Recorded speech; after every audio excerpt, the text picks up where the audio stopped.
저는 지금 환경만 놓고 본다면 24년 하반기는 좀 한번 기대해봐도 좋지 않을까 하는 생각을 하고 있습니다. 첫 번째 트리거 포인트는 4월 10일 날 예정되어 있는 미국 3월 CPI가 하나의 변곡점이 되지 않을까 하는 생각을 하고 있습니다.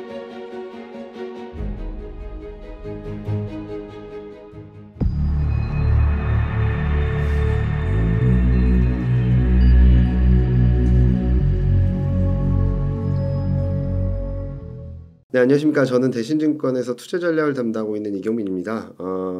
최근 시장 흐름이 제가 말씀드렸던 것처럼 2750까지 왔는데 네. 앞으로 어떻게 봐야 될지 좀 3월 말 지나서 4월까지 좀 대응 전략 좀 말씀드리도록 하겠습니다. 네, 그러니까 지난달에 한국 증시 분위기가 좀 안 좋아가지고 네. 우려의 목소리가 많았는데 그 가운데서 부장님께서 네. 올라갈 수 있다 네, 얘기해 올라갈 주셨고 수 있다. 딱 진짜 2,700 넘어가지고요. 너무 좋은데 어제 또 그 FOMC 네. 그 결과가 나와서 장중에 좀 변화가 많았던 것 같더라고요. 좀 어떻게 보시고 어떻게 보셨나 싶더라고요. 일단은 FOMC 결과만 놓고 보면 네. 좋지는 않습니다.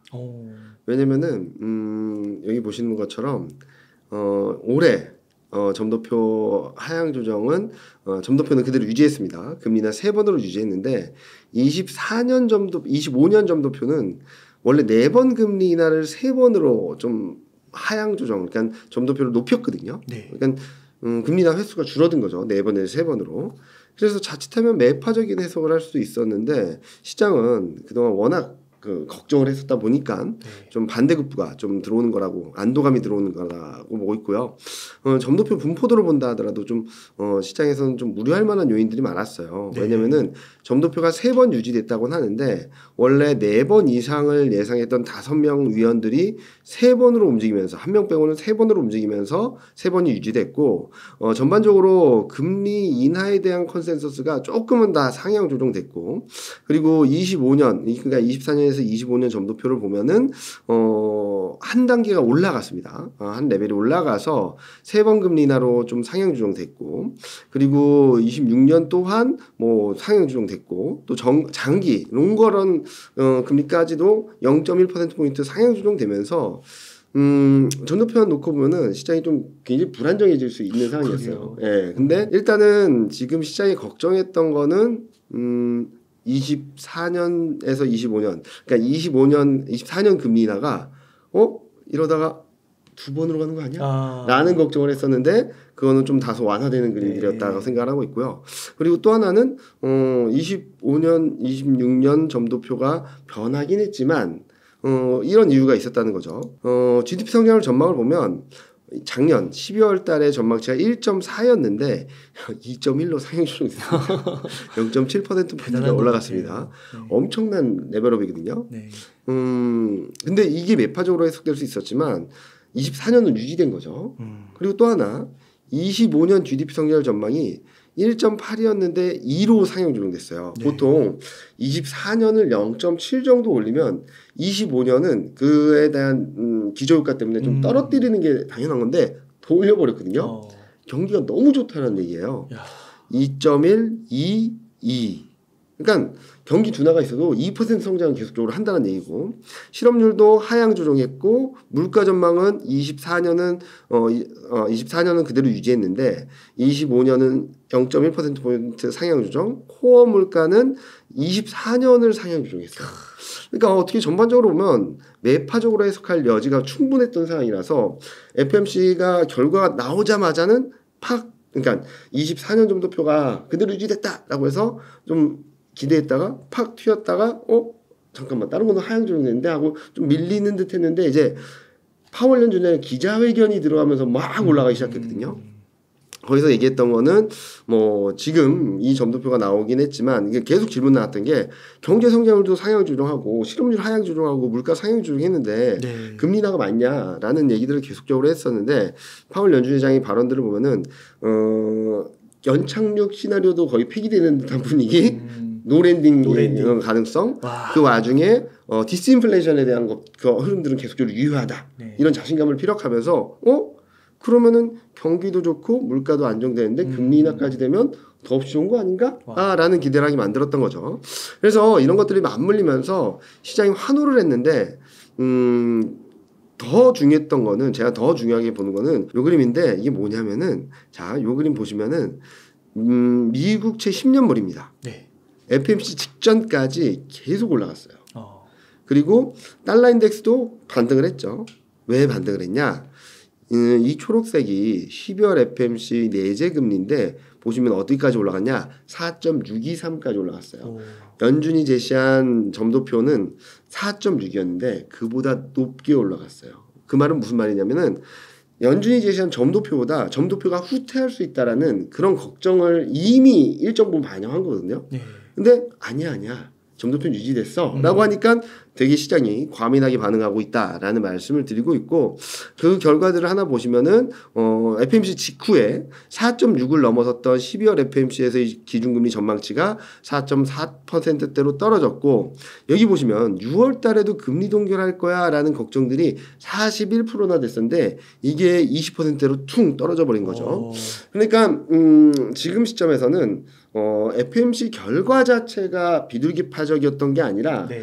파월 연준 의장의 금리 인하 시그널을 좀 더 자신감 있게 피력한 게 있긴 했지만 네. 시장이 그동안 너무나도 우려했던 부분들이 이 정도는 아니구나라는 안도감이 시장에 세게 반영되면서 움직이고 있다 정도로 볼 수 있을 것 같습니다. 네. 아 그렇군요.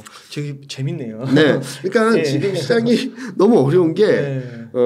펀더멘탈 환경이든 매크로 환경이든 통화정책 환경이든 이 결과값이 중요한 게 아니라 시장이 어떻게 해석하느냐가 중요한 것 같아요. 네. 그래서 제가 그 전에 나왔을 때는 아마 3월 FMC가 좀 불안감을 조성할 수 있다라고 말씀을 드렸던 이유는 그 전까지 시장이 좀 안정을 찾으면서 금리 인하에 대한 기대감이 살 줄 알았는데 이게 그림이 바뀐 이유가 2월 CPI, PPI를 확인하면서 그때부터 다시 금리 인하 우려가 더 커졌거든요. 아니, 금리 동결에 대한 우려. 그리고 6월 달에도 금리 인하 안 하는 거 아니야라는 걱정이 좀 올라오기 시작했거든요. 그러다 보니까 오히려 3월 FMC 결과를 긍정적으로 해석하는 트리거 포인트가 되지 않았나? 그래서 저는 좀 당분간은 좀 반등 시도를 좀 이어갈 수 있는 매크로 환경들은 좀 만들어지고 있다라는 생각을 하고 있습니다. 그러니까 이게 어떻게 보면은 이제 결과적으로는 경기도 너무 좋고 노랜딩이고 이러면 금리 맞아요. 인하 시그널이 사실 좀 뭐 3번에서 2번으로 줄거나 네, 더 맞습니다. 지연되고 이래야 되는데 맞습니다. 6월에 오히려 금리 네. 인하를 할 확률도 있고 막 네. 이러니까 이거 좋은 거 아니야? 그러니까 제가 전에 2024년 하반기 전망을 하면서 네. 굉장히 좋을 수 있다.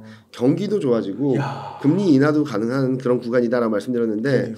이 정도까지로 좋게 볼지는 몰랐지만 근데 제가 그때 생각했던 거는 2, 3분기쯤 미국 경기도 턴어라운드하고 유럽도 턴어라운드하고 중국도 경기가 살아나면서 글로벌 전반적인 경기 회복 국면에서 금리 인하 사이클이 들어온다라고 말씀드렸는데 이번 FMC를 통해서 확실하게 하반기에는 진짜 좋은 환경이다. 어느 누가 말해도 경기 모멘텀 플러스 통화정책 모멘텀, 유동성 모멘텀이 같이 맞물리는 구간이라서 저는 지금 환경만 놓고 본다면 24년 하반기는 좀 한번 기대해봐도 좋지 않을까라는 생각을 하고 있습니다. 야, 어떻게 보면 연준이 컨트롤을 잘하고 있다고도 볼 수 있겠네요. 잘하고 있다고도 볼 수 있겠지만 지금 보면은 여러 가지 해석이 가능하긴 해요. 왜냐면은 이렇게 경기도 괜찮은데 물가도 천천히 떨어지는데 네. 금리나 늦춰야 되는 거 아니냐라는 얘기도 있지만 저는 12월 달에 파월 연준 의장이 말했던 것들을 좀 계속적으로 기억하고 있거든요.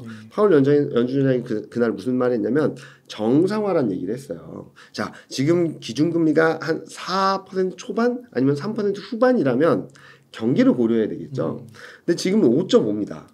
너무 높은 거죠. 그러니까 연준 입장에서는 두 가지 딜레마에 빠진 거예요. 이거를 빠르게 금리 인하한다면은 물가 상승을 다시 한번 자극할 수도 있지 않을까라는 생각을 하고 있고 또 하나는 이거를 5.5라는 굉장히 높은 금리를 더 이어가게 된다면 네. 경기를 꺼뜨릴 수 있다라는 걱정도 할 거거든요. 그래서 지금 레벨에서는 6월쯤이면 물가가 2% 초반, PC 물가 기준으로는 2% 초반으로 가게 된다면 일단은 정상화라는 의미에서 금리 인하를 열어놓고 그 다음에 경기와 그리고 물가 사이에서 시속 게임들을 좀 더 확인하면서 통화 정책을 시행해 나가지 않을까라는 생각을 하고 있습니다. 네. 또 그렇게 보니까 또 정말 좀 좋은 점 네. 결과가 또 이렇게 좋게 나와가지고요. 또 미국 증시가 진짜 역사적 고점을 다 또 돌파를 했잖아요. 또 넘었죠. 그러면 이제 궁금한 게 말씀해주실 때 연말에 갔을 때 좀 한번 기대해볼 만하다고 하셨는데 네네네. 진짜 이러한 상승세가 지속될 수 있을까? 그거는 조금 봐야 될 것 같아요. 자, 무슨 말씀을 드리냐면 네. 지금 요 그림 보시는 것처럼 채권금리는 다시금 박스권 하단으로 갈 수 있다고 생각합니다. 4%를 깨려는 흐름들 아니면은 뭐 3% 후반, 4% 초반까지 내려가는 그림. 근데 아직까지 박스권이라고 생각을 하고 있거든요. 왜냐면은 4월, 5월까지는 금리 인하가 없어요. 없을 거예요. 네. 그러면은 4.8, 4.9를 깨는 그림이 나오기 위한 동력이 약간 부족하지 않을까라는 생각을 하는 거고 또 하나는 4월 10일 날 발표되는 CPI 물가 전망이 지금 헤드라인 CPI가 2달 연속 반등한다는 전망이 들어와 있거든요. 네. 그러면은 4월 초중반에는 물가로 인해서 다시금 채권금리가 박스권 하단에서 상단을 향하는 그림이 나올 수 있지 않을까. 즉 아직까지는 채권금리 좀 박스권일 가능성이 높다라는 말씀을 드리는 거고요. 달러 인덱스도 마찬가지입니다. 지금 104포인트 근처까지 갔다가 좀 꺾이는 그림인데 102포인트 정도에서의 바닥을 잡지 않을까. 그걸 깨고 내려가기 위해서는 미국 경기가 더 급격히 경기가 안 좋아진다든지 아니면은 물가 금리 인하가 더 세게 나와야 되는데 그렇게 나올 수 있을까에 대한 좀 걱정을 하는 거죠. 지금 무슨 말씀을 드리냐면 6월 금리 인하에 대한 컨센서스는 확실하게 받쳐져 있는데 지금 시장이 환호하는 거는 6월 달에도 금리 동결하지 않을까라는 걱정이 있었던 거거든요. 네. 자, 그러면 아까 보여드렸던 그림에서 요 그림에서 보시면 이게 금리 동결 확률이 0으로 가면은 이제 금리 통화 정책에 대한 불확실성, 부담감은 떨어뜨려 놓지 않을까라는 생각을 할 수 있을 것 같아요. 그래서 지금은 좀 안도감에 의한 상승세가 조금 더 이어질 수 있다 하더라도 여기 있는 금리 동결 확률이 0으로 가는 과정에서 그 폭이 크지 않다. 그러면은 증시 반등이나 추가적인 상승 여력도 좀 제한적이지 않을까라는 생각을 하는 거고요. 즉 하반기까지 열어놓으면 시장은 굉장히 좋다라고 생각을 하는데 지금 4월, 5월 정도까지만 놓고 본다면 네. 지금 시점에서 치고 올라갈 수 있을 만큼의 동력이 있을까라는 고민을 하고 있습니다. 좀 더 지켜봐야겠네요. 조금 더 지켜보자. 6월까지는. 네. 자, 보시면은 이게 미국 증시인데요. 보시면은 뭐 지금 S&P 500은 5,100, 5,200을 넘어서면서 좀 오버슈팅 구간에서 있어요. 자, 근데 이외에 이게 오버슈팅이 가능했냐? 나스닥 같은 경우가 16,500에서 17,000까지는 조금 더 열려 있어요. 그래서 같이 움직이다 보니까 이제 오버슈팅이 있죠. 근데 저는 여기서 바로 치고 올라가는 그림이라기보다는 나스닥은 16,500에서 17,000, 17,000선 정도에서 좀 막히면서 그때부터는 좀 조정 국면이 있지 않을까라는 생각을 하고 있어서 단기적으로는 S&P 500은 5,000선 전후 그리고 나스닥은 15,600에서 15,800선 전후에서 단기 지지력 테스트를 할 수 있어서 지금은 더 세게 치고 올라가는 그림보다는 약간 오버슈팅 했다가 다시금 좀 쉬어가는 국면으로 아마 4월 초순을 지나면서는 그럴 가능성이 높지 않을까라는 말씀을 드리고 있습니다. 네. 그리고 또 하나 보실 거는 이 그림인데요. 지금 여전히 투자 심리는 되게 과열권이에요. 그리고 피어 앤 그리드 인덱스 또한 지금 익스트림 그리드와 그리드 영역에서 지금 몇 달째 노는지 모르겠습니다. 지금 연초 이후 이 75를 중심으로 올라갔다 내려갔다 올라갔다 내려갔다 반복하거든요. 이때도 그랬던 것처럼 굉장히 오랜 구간 이 과열권에 머물러 있는 것들은 추가적인 반등 시도에 대한 기대감을 갖기도 하겠지만 어떻게 보면은 반대로 말씀드리면 변곡점에 근접해 있다라는 말씀을 드릴 수도 있겠죠. 네. 그리고 또 한편으로는 이 그림을 보시면 이게 뭐냐면은 매크로 리스크 인덱스예요. 내려가면은 리스크에 대한 민감도가 약해지고 있다. 리스크 온 시그널이라는 얘기를 하고 올라가면은 리스크 오프, 리스크의 민감도가 높아지고 있다라는 얘기를 하는데 지금 보시면은 다 바닥권입니다. 여기 0.2 밑으로 내려왔다는 얘기는 더 떨어지는 룸이 많지 않다. 리스크 온 시그널이 거의 정점에 도달해 있다. 근데 이게 단기, 중기 모두 다 여기 내려와 있기 때문에 저는 여기서 더 떨어지는 그림보다는 좀 여기서 등락이 있어서 조금 더 반등 시도를 한다 하더라도 아마 4월 초반을 지나면서는 요게 좀 올라오고 증시는 좀 쉬어가는 그림이 나오지 않을까라는 생각을 하고 있고요. 빅스 또한 지금 13에서 15% 박스권을 작년 12월부터 1월, 2월, 3월, 4월 뭐 3개월 이상 끌고 오고 있는데요. 이렇게 오랜 기간 동안 박스권 하단, 그러니까 빅스 하단부에 머물러 있는 경우가 별로 없었는데, 이 또한 여기서 더 오래 머무르기보다는 한 번쯤은 반등 시도가 나오지 않을까라는 생각을 하고 있어서 단기적으로는 조금 더 올라간다 하더라도 그 올라가는 폭은 제한적이고 오히려 4월 초순을 지난 뒤에는 좀 쉬어가는 그림이 좀 나오지 않을까. 첫 번째 트리거 포인트는 4월 10일 날 예정돼 있는 미국 3월 CPI가 하나의 변곡점이 되지 않을까라는 생각을 하고 있습니다. 그래서 단기적으로는 이게 좀 쉬어갈 수 있는데 연말로 가면 갈수록 더 좋아질 수 있다. 좀 고점을 또 갱신하고. 그렇죠. 와. 네. 그러니까 코스피도 마찬가지예요. 네. 지금 보시면은 오늘까지 제가 오늘 장중 그림까지 그려왔는데 워낙 급등을 해서 지금 2,750을 넘어서고 있거든요. 야. 근데 2,760이 확정 실적 기준 PBR 1배입니다. 그리고 2,760에서 80선이 PER 기준으로 보면 2000년 이후 평균의 플러스 1표준 편차. 네. 선행 PBR 기준으로 보면 작년 이후 평균의 플러스 2표준 편차. 그러니까 네. 어떻게 보면은 밸류에이션적인 측면에서 2,760, 80이 굉장히 중요한 변곡점이라는 거죠. 여기를 넘어서기 위해서는 밸류에이션이 레벨업 되든지 아니면은 실적이 점프업이 돼야 돼요. 네. 왜냐면은 밸류에이션은 가만히 있어도 실적이 치고 올라가면 주가 올라갈 테니까요. 네. 아니면은 선행 EPS가 가만히 있다 하더라도 밸류에이션 확장이 나와서 11배가 아니라 12배, 13배 준다라고 하면 레벨이 올라갈 테니까. 네. 근데 저는 당장은 그게 쉽지 않다라고 생각을 하고 있어요. 네. 아까 말씀드렸듯이 지금 채권금리나 달러 인덱스는 박스권인데 좀 하단 테스트는 한다라고 하더라도 이게 하단을 깨고 내려가는 데까지는 4월, 5월, 6월쯤 돼야 될 것 같거든요. 6월 달에 금리 인하하면서 이제 금리 인하 사이클로 진입했다라는 것들이 들어와야지 움직이지 않을까라는 생각을 하는 거고, 두 번째로는 한국 실적 시즌이 이제 4월 중순부터 들어오거든요. 네. 근데 자, 실적을 보시면은 24년 1분기 실적이 영업이익은 한 50조, 순이익은 한 33조 전망이 되고 있어요. 23년 3분기보다 레벨이 높을 거라는 전망이 들어온 거거든요. 이거를 지켜내면은 저는 좀 더 올라갈 수 있는 레벨이 되는데, 왜냐면은 2023년 3분기 고점이 2,600에서 2,650이었어요. 그래서 조정이 있다 하더라도 한 2,650에서 2,750 왔다 갔다 할 수 있다라고 보고 있어요. 만약에 이게 지켜낸다면. 근데 만약에 이 이익 레벨이 47조 33조보다 낮아지게 되면 2,650에 대한 지지력이 좀 약해질 수 있거든요. 그러면 좀 변동성이 커지겠죠. 그런데 저는 조금은 조심해야 되지 않을까? 4월 중순 이후에는 네. 한국 실적이 나올 때는 아마 4월 초반까지는 삼성전자 실적 가이던스가 나오면서 좀 시장이 괜찮을 것 같아요. 네. 최근 뭐 얘기가 많이 나오고 있죠. 실적 전망이 더 올라갈 거다. 엔비디아가 뭐 자신감을 불어줬다. 네. 그리고 뭐 오늘 같은 경우 닉스 같은 경우는 HBM E3를 세계 최초로 양산하기 시작했다. 뭐 호재 만발입니다. 지금. 그런 그림 안에서 조금 더 올라갈 수 있는 룸이 있다 하더라도, 그리고 반도체 실적이 좋을 거예요. 반도체 실적이 좋아지는데 왜 코스피 실적은 아직까지 믿지 못하냐, 아니면 더 세게 못 올라가냐. 왜냐면 이제 반도체 실적은 이제 막 흑자 전환해서 요만큼 올라온 거죠. 그래서 24년 1분기까지는 코스피 전체 영업이익에서 반도체가 차지하는 비중이 13.4%밖에 안 돼요.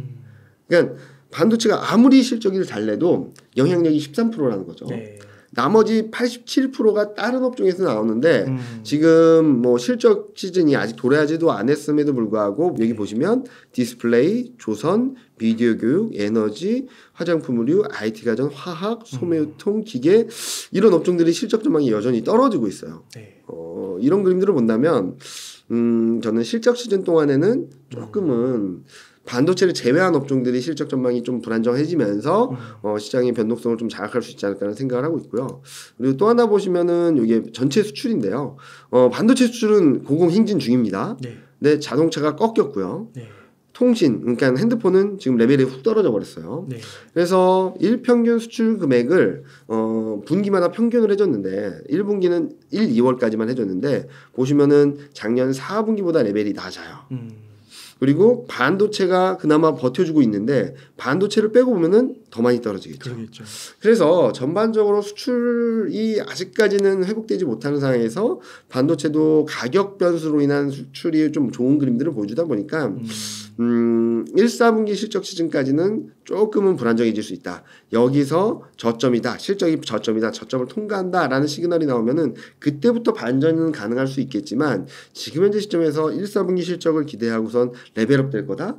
또는 채권금리가 3.8 깨고 내려가는 그림이 나오면서 밸류에이션이 확장될 거다라고 기대하기는 4월 10일 CPI 그리고 4월 중순 이후 실적 시즌을 조금 더 확인하고 가자라는 말씀을 드리고 싶습니다. 그럼 2분기는 조정 가능성이 조금 그쳐지는 걸까요? 네, 2분기는 조금 쉬어가는 가능성이 높다. 그래서 제가 큰 그림을 그리는 게 3월 FMC 전후 4월 초반까지는 2,750, 좀 오버시티 나오면 2,800 근접하는 숫자는 나올 수 있어도 여기서 치고 올라가는 그림보다는 좀 쉬어가는 그림. 왜냐하면 2분기가 쉬어간다라는 이유는 뭐 일단은 중국의 경기 모멘텀이 좀 꺾일 거예요. 이번에 1월, 2월 누적 소매 판매 산업 생산이 굉장히 잘 나오긴 했는데 기저효과로 인해서 꺾이는 모습들을 보여줄 거고 최근 미국 소매 판매나 여러 지표들을 보면은 둔화 속도가 좀 빨라질 수 있어요라는 시그널들을 보여주고 있거든요. 네. 그런 것들을 조금 체크해봐야 되고요. 그리고 CPI 지금 보면은 3월, 4월까지 헤드라인 CPI는 좀 반등을 할 수 있는 여지가 있어요. 유가도 81달러, 80달러 수준에 있고 그런 것들이 좀 안 물려 있다 보니까 경기는 둔화되는데 물가 둔화 속도는 좀 더 떨어지고 헤드라인 CPI는 반등을 하고 그러면은 경기 둔화 플러스 통화 정책에 대한 불안 심리가 조금 더 들어올 수 있거든요. 그리고 한국 같은 경우는 실적에 대한 불확실성이 남아 있고 그래서 아마 4월, 5월 길면은 5월 중후반까지 6월 초중반까지 코스피는 좀 조정을 받으면서 5월, 6월 FMC 결과에 따라서 바닥을 잡으면서 금리 인하 사이클로 들어가기 시작하면 본격적인 추세 반전이 나타나지 않을까라는 말씀을 드리는 부분입니다. 그래서 지금은 코스피가 2,750 그 이상으로 가는 그림이 나온다 하더라도 저 이런 말 가끔 드리는데 게륵과 같은 장세예요. 아시죠? 이렇게 네. 닭 중에 닭가슴살이 아니라 닭 갈비뼈 없으면 좀 아쉽고 네. 좀 막 그런 약간 그러니까요. 그래서 저는 최근 말씀드렸던 게 단기 트레이딩 하시는 분 짧게 매매 가능하신 분은 좀 수익이 날 수 있는 구간이긴 한데 좀 길게 보시는 분들한테는 오히려 2,750을 넘나드는 그림이 나오면 현금 비중을 확보하자라는 말씀을 드리고 있어요. 그리고 최근 증시 흐름들을 한번 보시면 다 같이 올라가는 게 별로 없어요. 그리고 눌려있던 애들이 올라가거나 단기적으로 올라왔다 좀 꺾였다 다시 올라가는 그림이 나오고 있어서 저는 지금은 두더지 잡기 게임이 벌어지는데 잘 피해야 된다. 퉁 올라오면 꺾일 겁니다. 퉁 올라올 때 더 사는 전략이 아니라 팍 치고 올라왔을 때 좀 정리하고 좀 등락을 기다리고 좀 훅 밀렸을 때는 좀 샀다가 반등하면은 좀 팔고 되게 피곤한 구간이에요. 그래서 제가 이런 말 했더니 어떤 분이 그거 어려워서 어떡하냐. 그래서 그런 분들한테는 지금은 2,750에서 50 이상에서는 욕심낼 구간이 절대 아니고 좀 오히려 현금을 확보해서 다음에 조정 깊이가 어딜지 제가 지금 보는 것처럼 2,500일지 아니면은 2,600 초반일지 거기서 한 번 정도 더 살 기회가 있을 테니까 그때를 기다리는 게 낫겠다라는 말씀을 좀 드리고 싶습니다.